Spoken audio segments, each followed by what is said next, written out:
The fall of Bashar al-Assad is a momentous event, one that will be remembered for generations.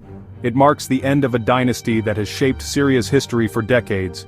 For over 5 decades, the Assad family ruled Syria with an iron fist, leaving an indelible mark on the nation. Hafez al-Assad, Bashar's father, established the family's grip on power through strategic alliances and ruthless tactics. He was a formidable figure, feared and respected by many.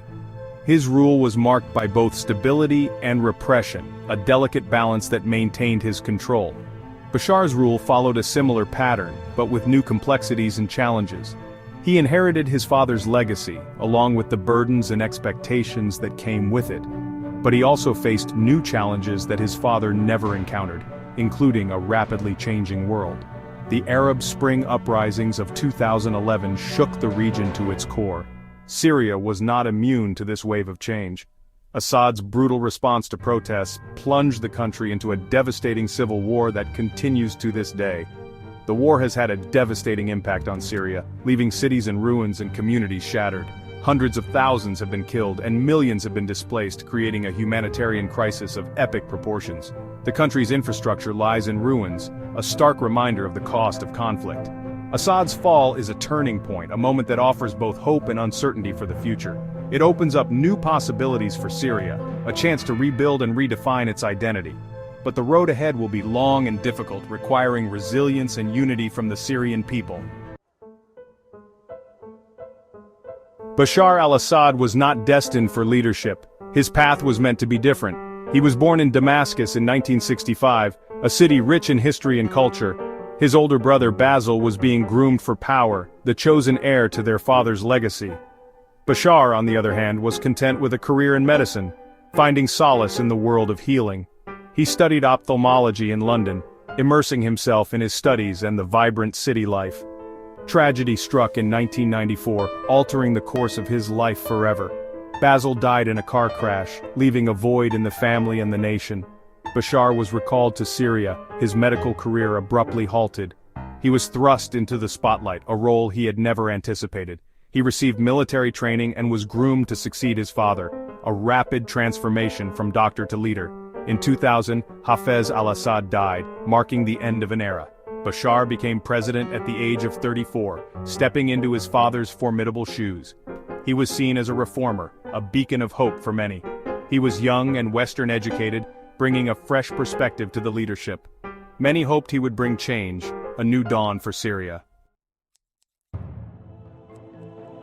Bashar al-Assad's early years were marked by cautious reform. He allowed some political debate. He released some political prisoners.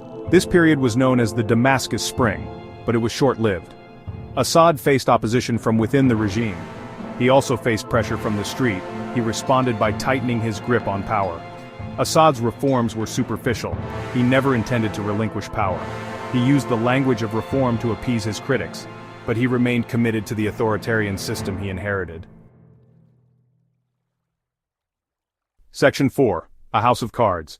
Bashar al-Assad's rule was built on a foundation of repression. He relied on the country's powerful security forces. He silenced dissent with an iron fist. Assad also benefited from a favorable regional environment. The United States was bogged down in Iraq, which gave Assad a free hand. Assad's economic policies were unsustainable. He relied on crony capitalism, enriching his allies, but it did little for ordinary Syrians. Assad's Syria was a house of cards. It was only a matter of time before it collapsed. Section 5. The Descent into Chaos. The Arab Spring uprisings of 2011 were a turning point in the Middle East. They ignited a wave of protests and demands for change across the region.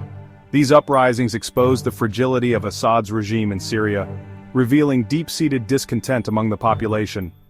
Protests erupted in Syria in March 2011, with large crowds taking to the streets to demand political reform and greater freedoms. These peaceful protests were met with brutal force by the government, as riot police confronted protesters and deployed tear gas on the crowds. Assad's security forces opened fire on unarmed demonstrators, leading to chaos and panic as people ran from the gunfire. This violent crackdown sparked an armed rebellion, with civilians taking up arms and forming makeshift barricades in the streets.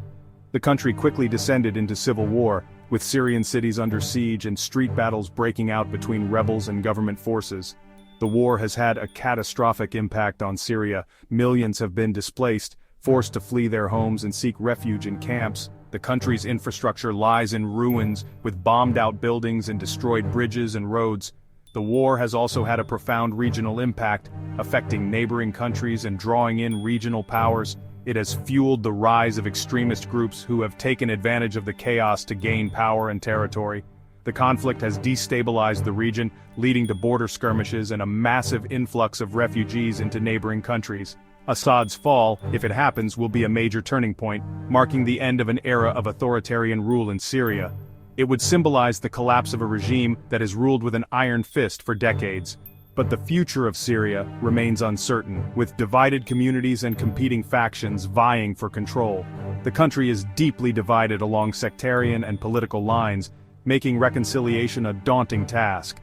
The challenges ahead are immense, with rebuilding efforts and humanitarian aid desperately needed to help the citizens recover from years of conflict.